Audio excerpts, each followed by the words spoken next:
All right, greetings, ladies and gents. This is Oliver. I'm in a bunker I call Studio 72. We're looking at 6/30, 2025, coming out of a very emotional situation in northern Idaho. And Cantwell Mountain. I'm pretty sure I've been up in there. Coeur d'Alene, northern Idaho is, I was going to say it's a small area. It really is, but it's small in a vast way. I don't know if that makes sense. I have backpacked all along through there. Montana side, Sawtooth Mountain, Glacier. I used to spend my summers up there with my dad. And which is another remarkable coincidence. And I thought that maybe it was a situation like that, where a son was going up and spending time with their father or something and bouncing back and forth between a mother. Originally, these were my ideas. And it looks like now that they were living down in Arizona, or at least his mother was, and the sheriff today said there was a Californian residence, there was an Arizona residence, and then there was this newer.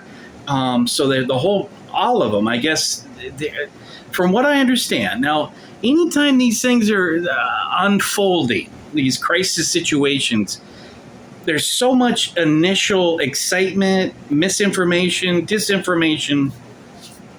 It's pretty remarkable. And then when your intuition, right? So we're all going with our gut feelings or speculations, and, empaths and intuition, you go with this intuition.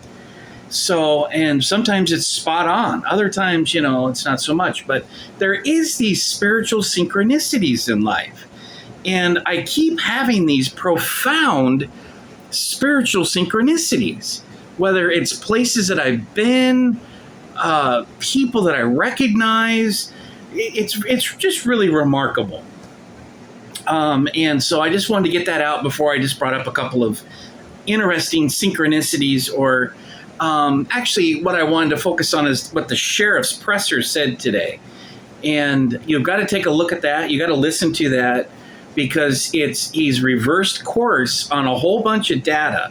And I just couldn't help but think, man, this really got weird. It was weird to begin with. For example, motive. What's the motive?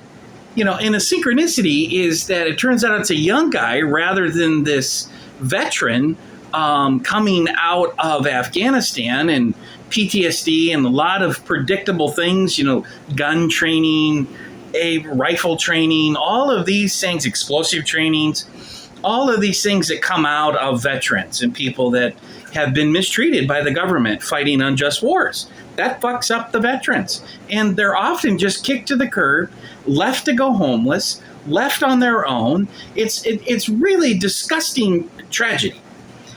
Well, we can't say that about Junior here.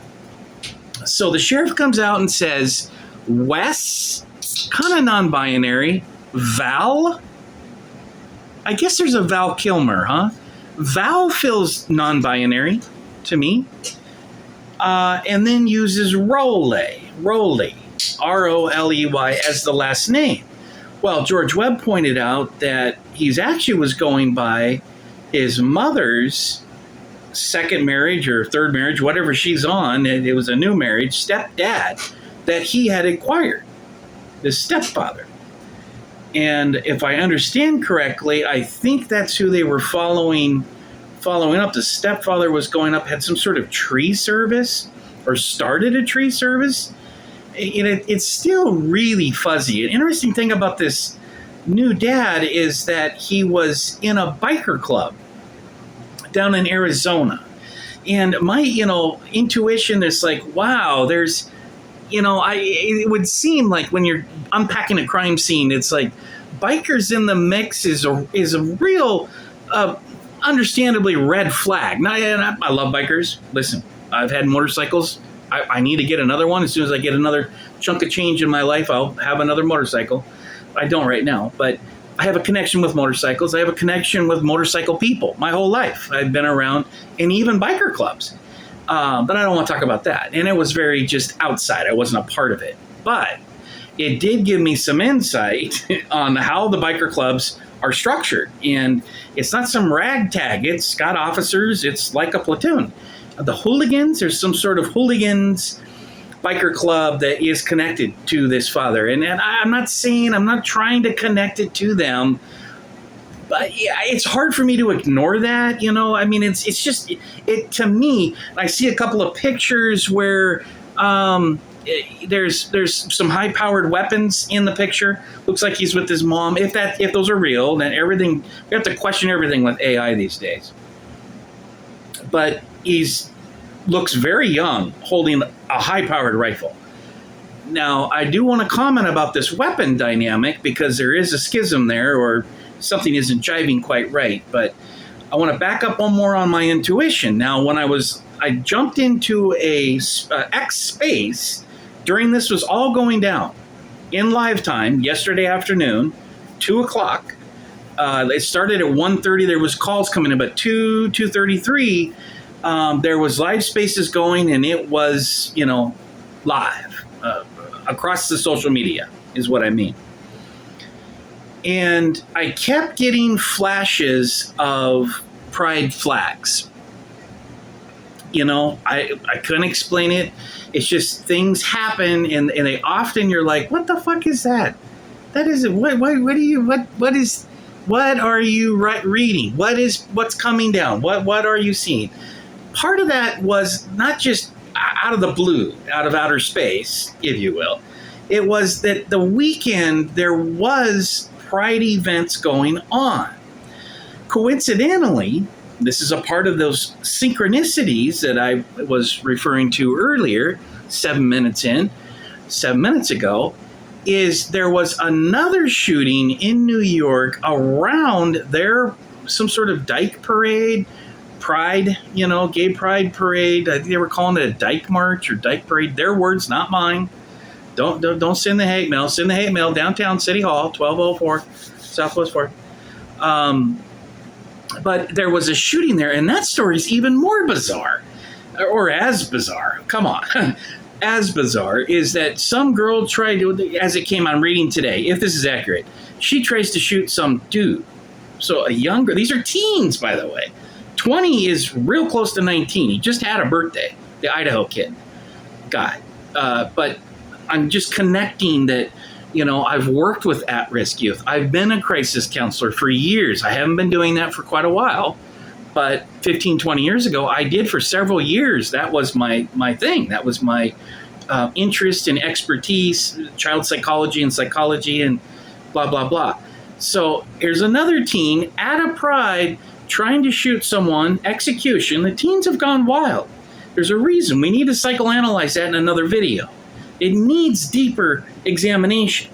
There is a massive breakdown in our youth, and they're killing each other and killing randos, strangers. And that's apparently what happened. Some other dude either with her or backup. I don't totally understand this one. He's masked, so got away. They don't know where the hell he is. And he starts shooting into the crowd and starts hitting people in the legs, and there's a whole bunch of people, dozens and dozens of people injured in that. Pride flags. So that happened a couple of hours later of what I was picking up with this situation at Cantwell Mountain, northern Idaho, Coeur d'Alene Lake. It's just right on Coeur d'Alene. I know Coeur d'Alene very well. I've swam in that lake, spent my summers in that lake, skiing, water playing, tubing, because I was in Sandpoint, which there's another weird connection to Priest Lake, which I know Priest Lake, again, from the summers when I was younger, not as an adult, but when I was younger, and through teen years too. But, and then I was in Sandpoint. Sandpoint was on Lake Pend Oreille, but that's just a little bit up north, which Sandpoint has been under attack by militant Trantifas, and will you turn that rice down for me, dear? This Trantifa situation a couple of years ago. So Sandpoint's been literally firebombed, bombings, and weirdness happening against what they're perceived as being discrimination or whatever. this has kind of been happening, definitely been happening all across the country for 5 years, ever since 2020, the summer of hate and demise and Democrat love. So I just wanted to get a little bit of a feedback, because that my radar, I was kind of in my mind, I'm like, motive. Who sets up an ambush? What kind of an arsonist sets up an ambush to lure in for a sabotage, massacre, homicidal, sociopathic killing in northern Idaho, which lots of beautiful people, beautiful country, it just doesn't jive. It's truly demon possessed. And I was writing that. I even used the word demon possessed. Well, now I'm seeing a couple of pictures, if they're real, where he's Wess, Val, the non-binary, is wearing a necklace with the satanic pentagram. Satanic star upside down around his neck. Looks like a couple of years ago. He's got longer hair. There's several pictures of this individual, alleged suspect shooter, that looks non-binary. I mean, he looks female. If I saw him in public, I would say that's a female. That's a girl. But, just in my brain, I would be like, that there's female energy. It's not masculine. And there's, so was there a transition? Was there something going on? Was there something that happened and then came back because he got short hair? All of this individual's media has been scrubbed.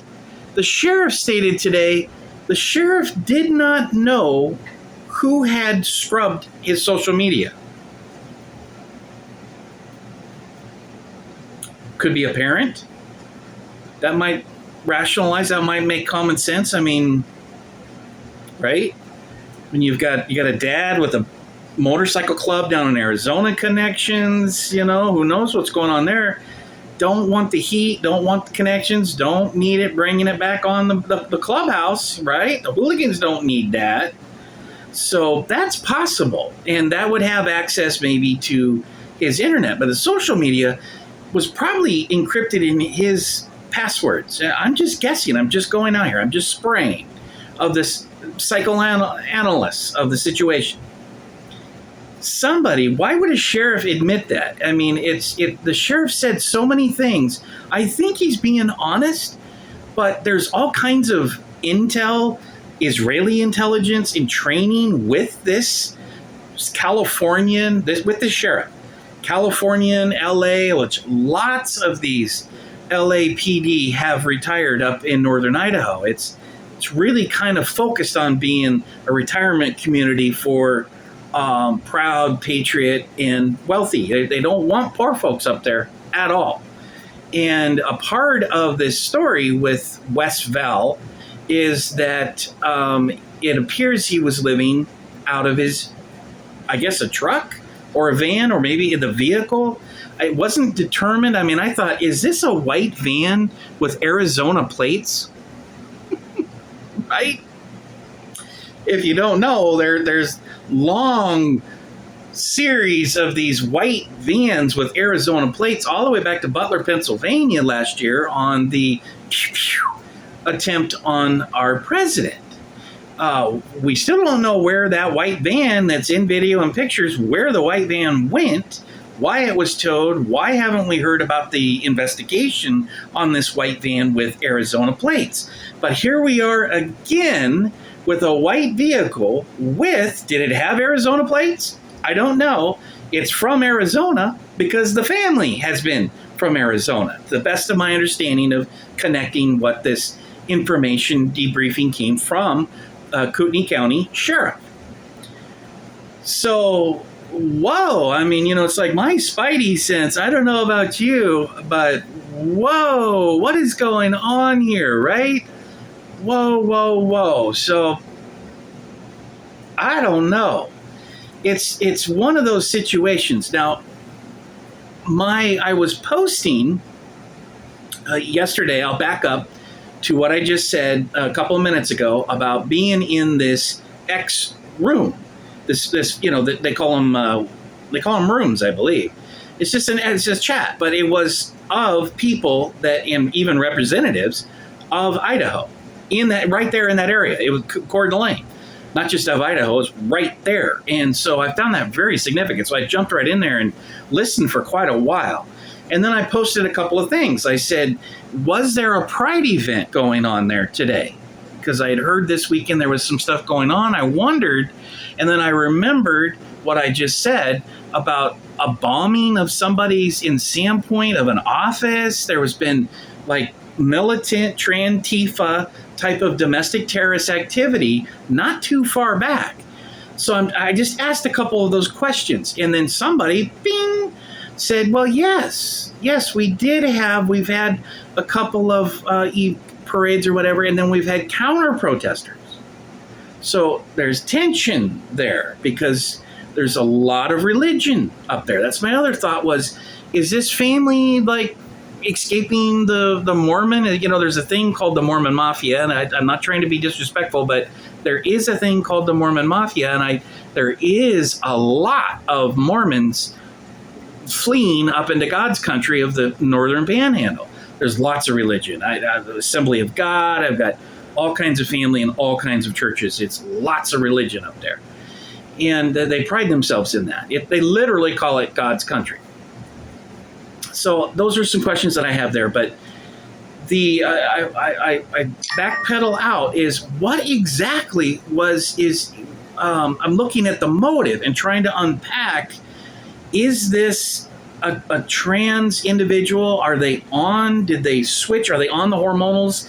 Are they on psychotropics, SSRIs? Do they have insurance? I mean, these are still questions that haven't been totally sketched out, and we'll hear more about this. I hope that we do keep hearing more about it. It might just go cold and become a cold case, and they dust it under the rug and call it done, which kind of opens up conspiracies because, you know, a lot of people were like, the sicko father that strangled his 3 daughters, not just strangers, 3 his own blood daughters, suffocated them.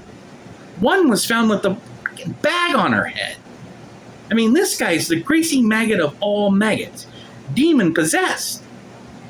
And I had typed that was another phrase. Turns out, as I quote, I'm just connecting again and repeating, satanic demon possessed necklace on this suspect.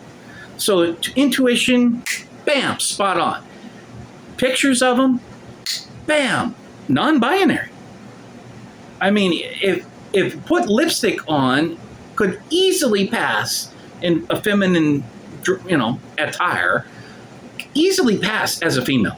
I mean, this is not like, where you're like, oh, bro, you look pathetic and you're not even close to what you feel like you are with this psychotic, mentally ill gender dysphoria. I'm not trying to be a hater. I'm just saying it's the mental illness, you're not quite ready to play this role that your brain thinks you're ready for.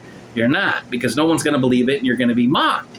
This individual could actually pass. Now, there may not be any gender dysphoria with this individual, and they may not even have insurance. So those are just, I'm just spraying. I'm still spraying. Hang with me. 18 minutes. I'm still flapping my jaws, spraying on the crime scene analysis. But I wrote that I was picking up on the pride flags. Not sure why. And then I was picking up on, is this a trans individual? They look non-binary. Remarkably odd when those things come together for me like that. Again, just synchronicities. Doesn't mean there's a story or a narrative. Doesn't even mean I'm accurate. I'm pointing out those synchronicities that happen for me when often in other places, but right here in this case. Staying focused on this case. Then I said, is there something, because I'm trying to piece it together with the firefighters. I love firefighters. Who doesn't love firefighters? They're heroes. Most young guys dream of being a firefighter. Apparently, Wess, Roley, I don't think it's Raleigh, I think it's Roley, Roley, the suspect, or the deceased alleged shooter, gunman, wanted to be a firefighter. And the sheriff actually came out and said that today. Full stop.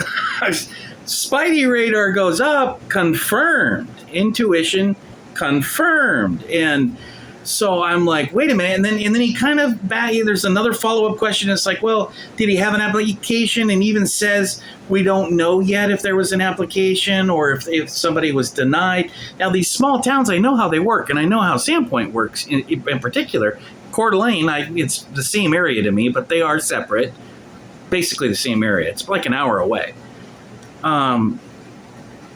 You have to know people, and they hire friends that are proven, family members that are proven, people that are on the inside and proven. Outsiders don't get pulled in to become firefighters there, or police, or really anything. It's employment general. I'm just spraying. I'm not saying it's 100%, but it's smaller towns. That's the way it rolls.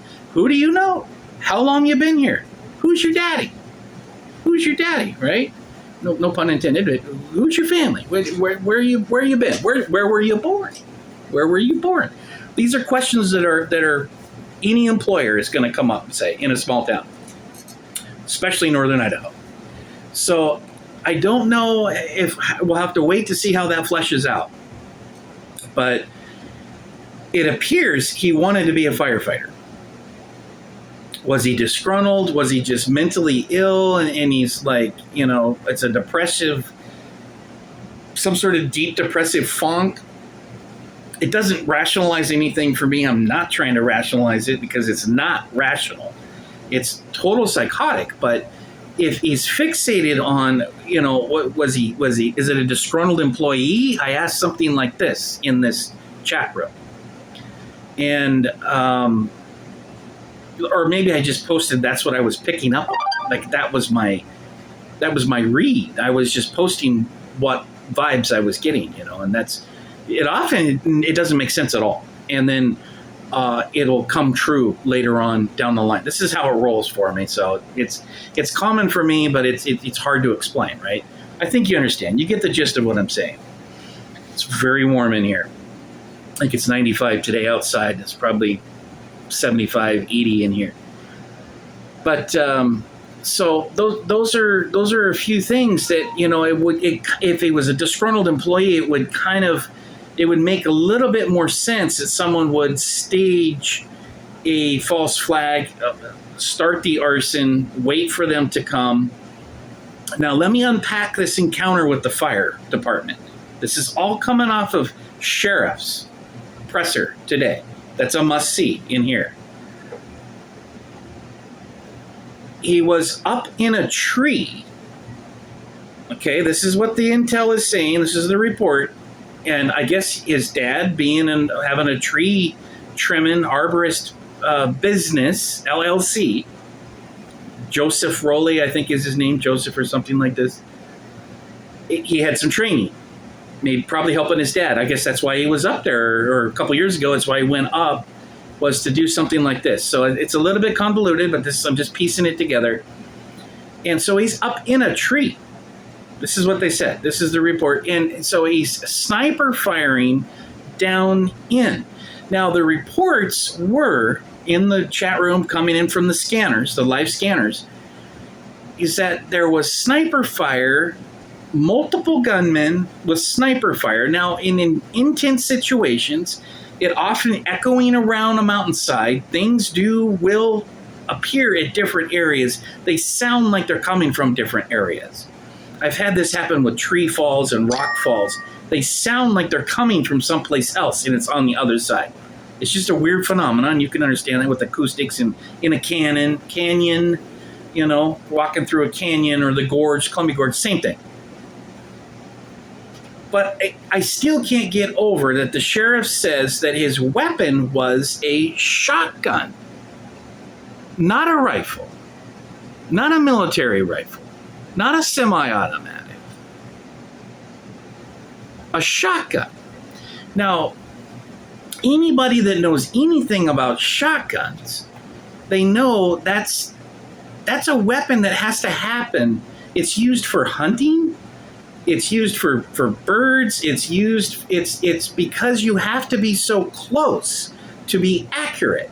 Now, the other significant thing is the buckshot in a shotgun shell It's like BB pellets. You can get different size. There's the 10 gauge, there's a 12 gauge, there's a 20 gauge. There's different sizes of the metal pellets. Well, this he was using was a slug.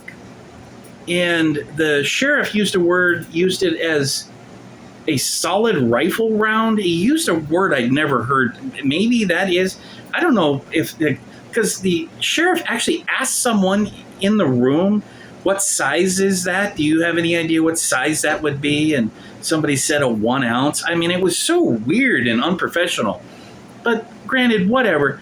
It was a slug. Now that we would only use that for in bear country, which it is bear country. It's grizzly bear, black bear. There is bears. If he's living in a vehicle, which is what the sheriff said it looked like, with his vehicle, again, I'm not sure if it was a truck, I guess, maybe with a camper. I don't know. Nobody said anything. I'm envisioning that white van with Arizona plates. I don't know if it was a van or not. But, so you're going to need that. You're going to need your bear mace, which is like super, super strong. We always went camping with that. Or a pistol, which often we would have that in grizzly bear country with a big round. Because you can't just go pew pew. A bear, you need big, big round. And that's what the slug is. That would and could kill the firefighters.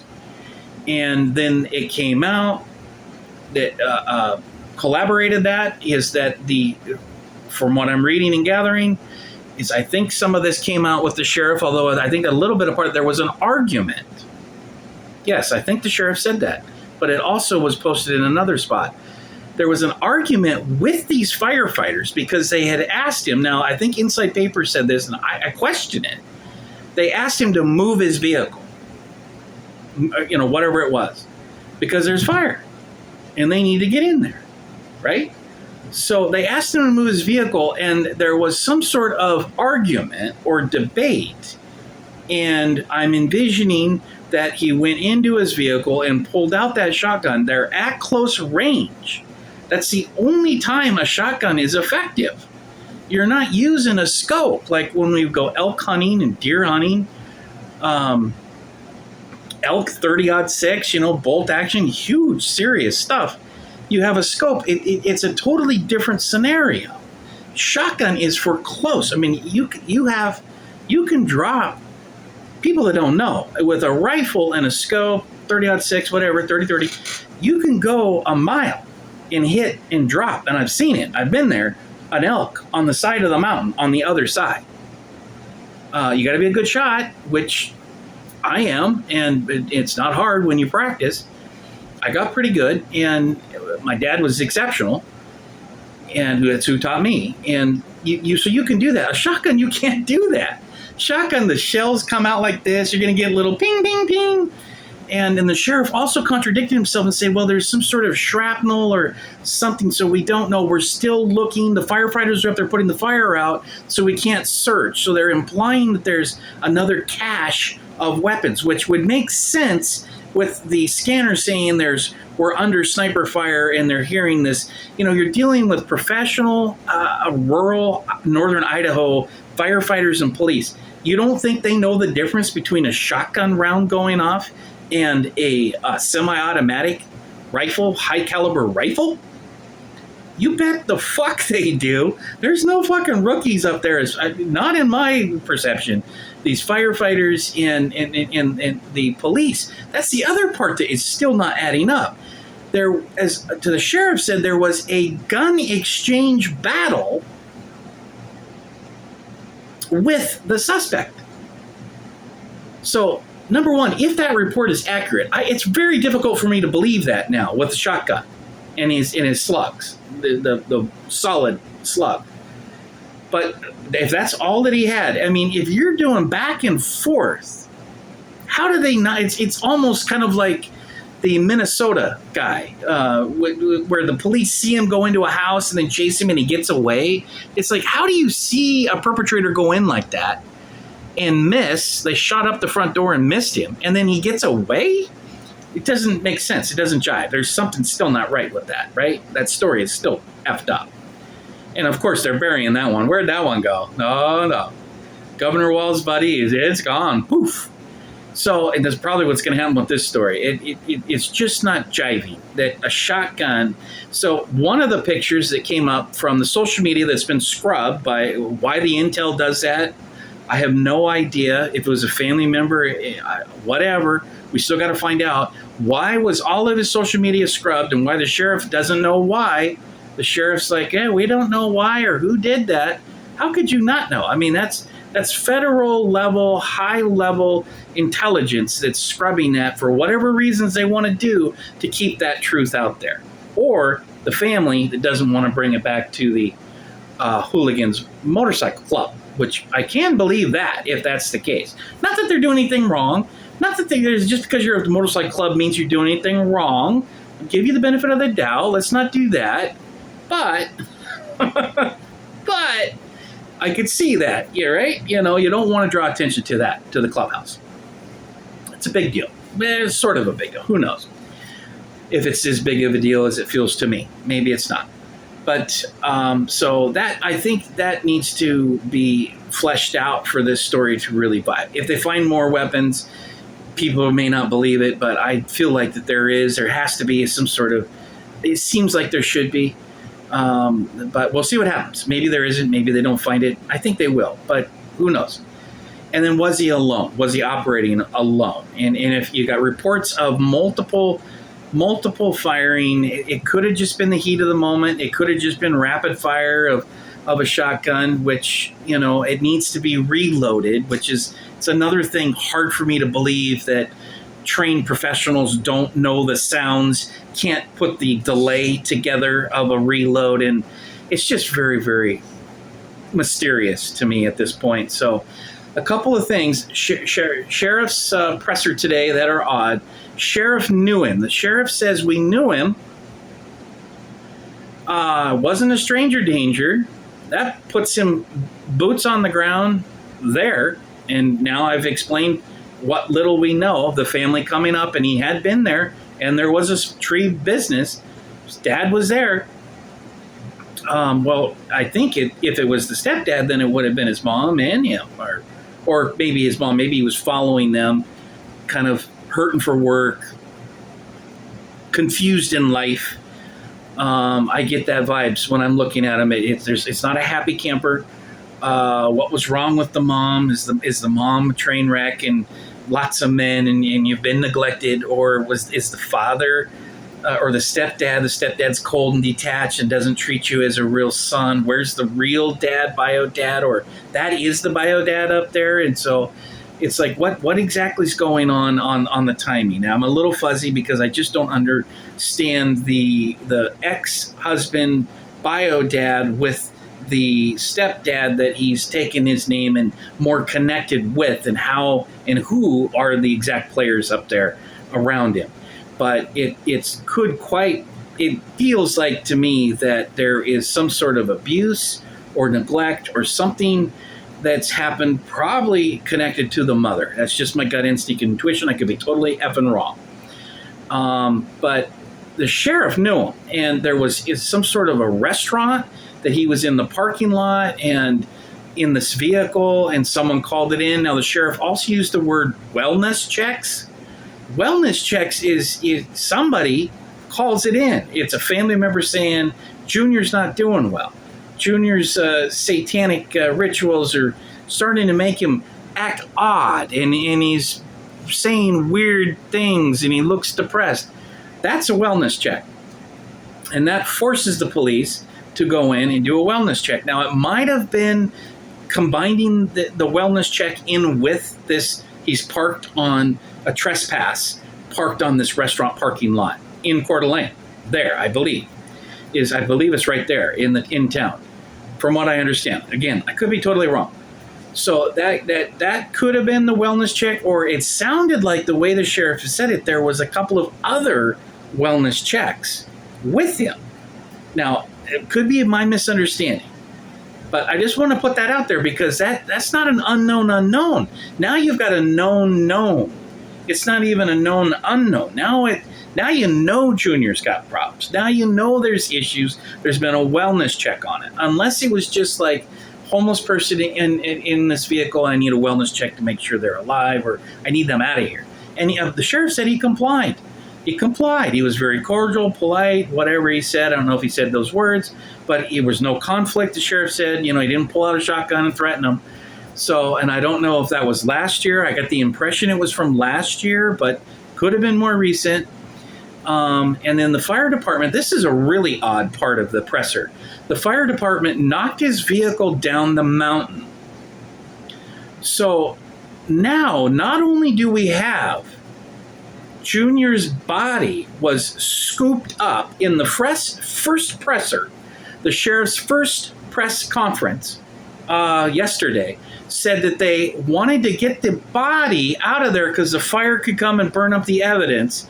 So they're contaminating the crime scene. Scooped was the word that the sheriff used, which implies maybe a helicopter. I mean, what do you think of when you hear scooped? Scooped up the body and then moved it. So you've completely contaminated. Was his brains out? How was the blood flow? All of those things in a crime scene, just like they did in Butler, by the way, with Tommy Crooks, moving his body around. And then pressure washing the roof off when the FBI needed to do DNA samplings, confirm things. Very weird, right? Why would you do that? Unless there's some sort of something happening there. Again, I'm just pitching it out there. I don't want to be the wild-eyed conspiracy guy, but that is who I am and that is what I do. But I don't want to do that here. I'm trying to be a little less of that because I really don't know, except for what my intuition was saying is now proving to be somewhat accurate, but which is always amazing when that happens. It's part chance, part luck, part spirit in my world. That's how I define it. But this fire department, I'll back up. The fire department, they don't want him escaping. This is the story.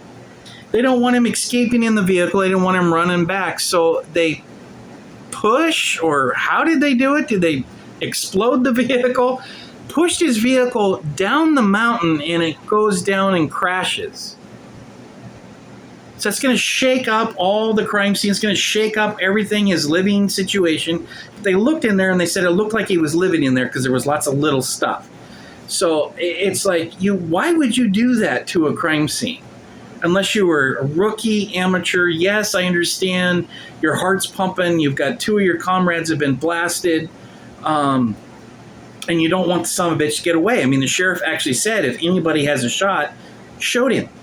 His words, he said it again in the presser. He goes, I was, focused on we needed to get him. And he said, if anyone, he said it so general that people thought it meant the community of Northern Idaho, which would make sense to me. That's the way the community works up there in Northern Idaho. You don't stand around. Everyone's heavily armed, gun racks with guns in the back of the trucks. The whole works. And they operate like that. You got volunteer firefighters, you got volunteer police departments. In fact, you got volunteer military departments up there. Just say it. We all know that. And it's not just there, it's all over the West Coast. It's all over the country, really, but especially the West Coast, especially Idaho. But I digress. So why all this massive corruption, compromising of a crime scene? So we'll see what kind of data comes out of that. We'll see if they find more weapons. We'll see how it unfolds. I find that very suspicious that it wasn't the police department. If I heard the sheriff correctly, it was actually the fire department. So, I mean, the police had to be there. Maybe the police were there, but he didn't say that because there was a gun battle with the deputies is what he said. His words, not mine. So why would the fire department do that and push it down? I mean, I do know why. I just explained it, but why? I mean, it's like, does that make sense to you? Would you do that? I mean, if you came up on this situation, crime scene, and would you set fire to the vehicle or push the vehicle down to just, I mean, you could just hit the tires, right? Just pop, pop, pop. I mean, you could do, you could pop the hood and then pull the cap off of the distributor. I mean, these are like really simple resolutions of just keeping the vehicle there. You're still putting your fucking fingerprints all over the vehicle. But at this point, you know, you're not pushing it down. Did it catch on fire? I mean, it's just like, and then what are you doing? You're pushing the vehicle full of petroleum products into a fire.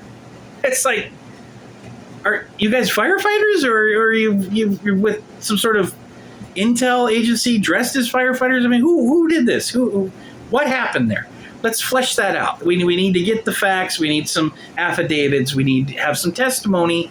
We need it on video for the public. That's how I would do it. It probably won't happen like that.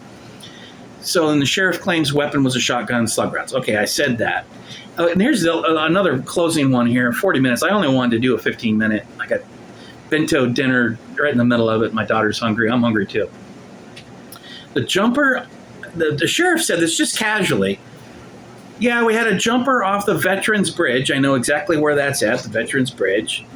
Idaho, Sandpoint, well, okay, just back up. I'll just stop talking about that.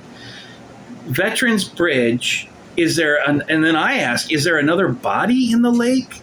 Or was there a rescue? How do you know there was a jumper off of a bridge? And, I mean, you have more suicidal people all within hours, and it's not connected? I mean, okay, but these things rarely happen in rural Idaho. And now within hours, you've got, how do you know there was a jumper? Did somebody see a jumper off of a bridge?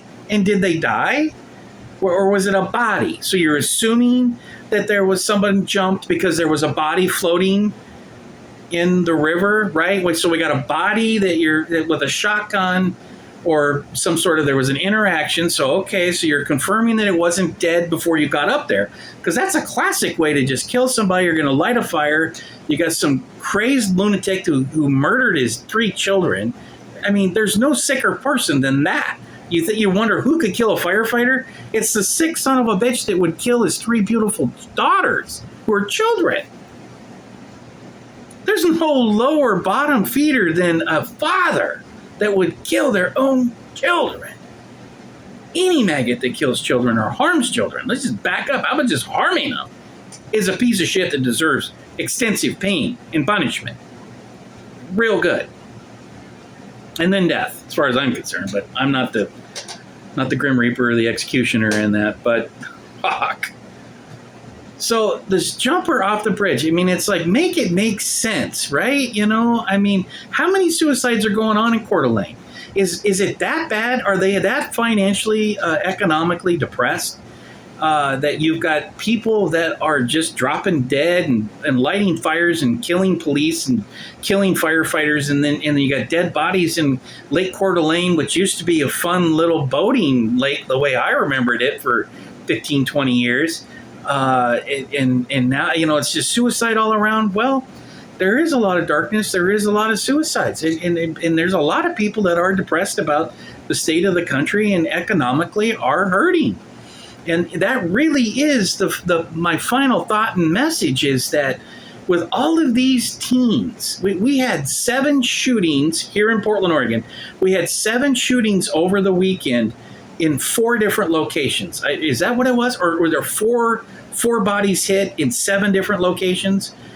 People being hit in the legs. That's just like that's like a punking as a drive-by. There's no perpetrators. They're getting away, right? Just like New York City, it's a person of color masked got away. I'm not sure if they got the girl, or I'm not sure how that's playing out. Take a look at the story's just unfolding from last night. This is New York City Pride shooting. Insane. All of these things are happening across the country because the youth are not doing well. Our youth are not doing well. This should be obvious. It's not only the grown adults, it's actually the young adults, primarily young adults, especially with the shoots. Because all of that was teens. Backing up in Portland, I know I'm spraying a bunch of clothes and stuff. In Portland, that was all teens. One was killed was 15 or 16. A couple, I think there was dead bodies, or at least one. And then the teens killing teens, or teens shooting out at people here in Portland and LA and Seattle. This summer is going to be horrific with violence. And next summer, even worse. And I hate to be the bearer of bad news, but it's just going to get worse before it gets better. If Donnie can turn the economy around or do whatever the hell he's doing with the economic strategy. He's created confidence in big business. He's created confidence in people that have got money and will start spending in the country. That in itself is an uptick, usually, generally speaking. But I see the market crashing. I see all kinds of different problems happening. I don't want to be, the wealthy, when the market crashes, I get people in DMs, they're like, that's when you buy. You buy on the dip. When it goes down, and that's what they do. The top 10% of the wealthiest, they don't care if the market crashes and fucks 350 million people in America. They're buying on the dip. It's a buy. It's a diamond sell. It's gold and delicious to profiteers. And that's an ugly part of it. We have to address the crisis among our youth. Housing is not affordable. There isn't low-income housing available. There isn't the jobs that are providing to make rent and to make life workable. It's sending the youth into the dark, underground, black market, into black magic. Well, I just threw that in there. It's not all about black magic, but it's definitely an evil, dark force in my world from my analysis that makes youth want to shoot and kill other youth and innocent bystanders. It's not like a mob hit. You've got target and intention, and you try not to, do whatever it is to the innocent bystanders. But this is just spraying. This is that drive-by shooting shit that you're just spraying and whacking innocent young girls and teens and people for because you're a sociopath, narcissist, whatever the mental disorder diagnosis is. You're not well. The teens are not well. This has to be addressed. And I know it's going to fly, just like the debate of gun control versus mental health. What do we do? How do we get the youth mental health? Well, you don't get the youth the health care that they need by cutting their Medicaid, making it more difficult for them to have insurance and get their medications or get their therapy, even if you can reach them to present that as an option. When you cut health insurance, you cut Medicaid, you are killing more people. You are creating, I know it sounds weird to say that, but you're creating like a serial killer. You're creating opportunity for mass murder and mass sickness and darkness because you're not hitting that. There's always going to be that. So I do hear you. There's always going to be that darkness we need to rebuke. But you're not creating that small 20%, 30%, maybe 40%. It's probably not that high of opportunity to catch people and prevent them from wanting to kill themselves or, in words, kill other people before they kill themselves. This is the crisis of America. This is the crossroads that we're at. We can ignore it, and we can say they just need to get a job and pull their bootstraps up. It's fucking delusional, my conservative friends. You can say all kinds of things, but you can't cut budgets like they just did.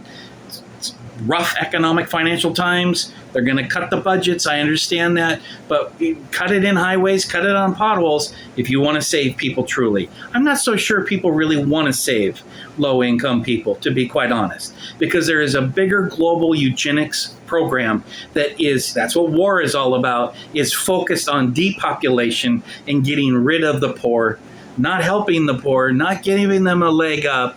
It's eradication, extermination, or just, what do you say? Just zapping them with lasers into oblivion. Get them out of the picture. Bury them, cremate them. They're done. Get them out of there. Useless eaters, right? That useless eater type of mantra that comes from these UNWF, wealthy Rothschild. I'm not trying to. It's much bigger than the picture of people that don't give a flying fuck about the 8 billion people on the planet. It's easier to get rid of them than it is to help take care of them legitimately. And I'm not talking about experimental vaccines on a Bill Gates program in Africa or India, where you're they created more polio with Gates' live vaccine and oral in the mouth than any of the natural polio was harming the children. Just for an example, India government ran Bill Gates out of the country. Other countries have arrest warrants for Bill Gates. Of course, there's arrest warrants for Bibi, PM Netanyahu as well, but that's a whole nother story. So anyway, I digress. I went too long. It's a wild situation. We're going to follow it. We're going to see how it unfolds. My mind is racing in conspiracies, and other people are presenting their ideas. One thing or another, if this didn't have the father who killed his daughters, who's still on the run, who said that he said he's going up to Canada. I think it wasn't if he said it, he did searches. So they went through a computer search, and he was searching on how to escape to Canada. Well, Canada is just up through Bonners Ferry and across the Idaho border. You're in Canada. There's hot springs up there. I've been all up through there. I've backpacked and camped all up and through there. The hot springs are absolutely amazing, right above the border of Idaho into Canada there. And that it just would make sense. I know how it ties in, why he's disappeared and it wasn't him, or if he wasn't there, he's still on the run. He's still loose. It's like Q Talking Heads, Psycho Killer, Qu'est-ce que c'est, right? It's just wild. It's wild. Anyway, peace out. It's chicken bento time for me, baby. Talk to you soon.